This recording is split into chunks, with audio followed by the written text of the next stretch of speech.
各位同学，大家好，这里是 TJ 国营电学教室。今天上的是台糖115年电工机械选择题1到5题。第一题，在直流发电机中，磁场绕组内的电流为何？他已经跟你讲是直流电机了，所以就是选 A 直流电。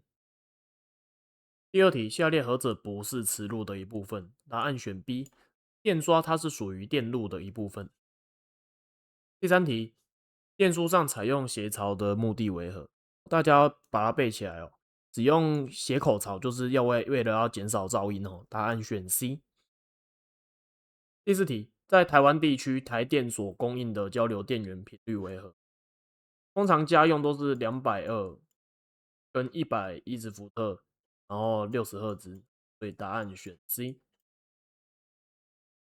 第五题，电动机根据输入电源的种类不同，大致可分成哪两类？那一般来讲，要分成两大类嘛，就是选 B，就是分交流跟直流这两种。